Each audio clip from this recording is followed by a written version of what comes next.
Well, the Kenyan President Uhuru Kenyatta has unveiled a leaner government structure reserving special attention for managing mining and petroleum. That calls for the implementation of a dedicated ministry aiming to de-bottleneck the mining sector, which for years has been hindered by political interests and local disputes. Now, Monica Gichui, who is CEO of the Kenya Chamber of Mines, joins us for more. Good morning, Monica. What is the significance of this? And presumably the mining community will welcome dedicated attention. Yes, certainly. Good morning to you too. The introduction of a mining ministry in Kenya is a welcome opportunity for the country. As stakeholders of the mining industry, as the Kenya Chamber of Mines, this was very exciting news, given that it's a leaner government with only 18 ministries and we got to be given our own ministry. Was a welcome surprise, and it's really a statement from the incoming government of the concentration they want to give to the extractive industries, and particularly to mining, which for the longest time in Kenya has been seen as a very small industry, an industry that has not been given its due attention. And now time has come where we have a ministry that will concentrate on exploration and extraction of the minerals of Kenya. And we hope to see better governance. What we've been crying out for better policy and legislation, this time will be addressed. And we're hoping that this will improve investment opportunities in the mining industry.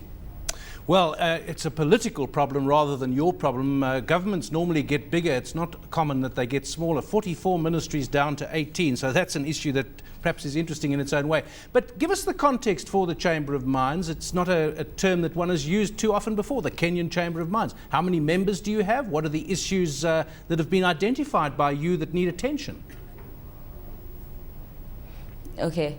The Kenya Chamber of Mines is actually 13 years old.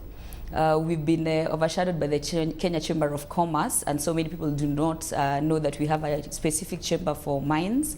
The Kenya Chamber of Mines has over 120 members, representing all categories of stakeholders, from the large-scale exploration and mining companies to the medium-sized local owned entities and the smaller mining and exploration entities, those who exploit gemstones around the coastal belt of Kenya. So it's actually not a new entity, and it's with the focus now with mining. You'll get to know more about the Chamber of Mines and the activities and what we represent in the country. Now, we said, Monica, at the beginning in the introduction to talking to you that it's a sector that has been bedeviled by political interests and local disputes. What can you tell us about that, and how will government address that? Okay, the reason why the mining industry has had the misconception of having a lot of political interference and a bit of a conflict is because of lack of proper governance. There's not been proper legislation to lay out and address some of the issues that are of concern. It's also been little known because of the amount of concentration that has been given. So the misconception that it's only known to a handful and is susceptible to a lot of political interference. But with this new system where we have our own ministry, we believe there'll be better governance, better policy frameworks. There'll be attempt towards public awareness so that the locals can also understand the dynamics as outlined in the Constitution about the exploitation of minerals, who owns the minerals, and what are the laws around extraction of these minerals and how they're supposed to benefit not only the communities around but also the government in terms of collections of revenues. Of course, resource nationalism, as it's been called, has been a thing on the agenda of many governments, and government has a delicate role to play. On the one hand, they've got to make sure that the country benefits from the extractive industries, and this is very sensitive, certainly in South Africa it's very sensitive at the moment. On the other hand, you want to encourage investment, so your royalties and your taxes mustn't be too high. How so far has Kenya been walking that tightrope?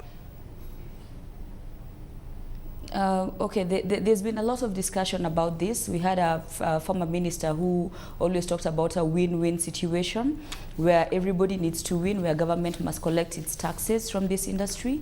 The people of Kenya must realize the benefit of this industry, and also the stakeholders and the investors must realize return on investments from this industry. So we have seen a bit of issues of regulations like the 35% local equity participation are trying to attract Kenyans to invest in this industry, and we hope there'll be better implementation of such regulations towards ensuring win-win situation.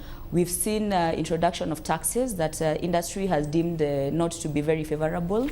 A case in point here is the introduction of the 20% withholding tax for exploration companies in the extractive industry.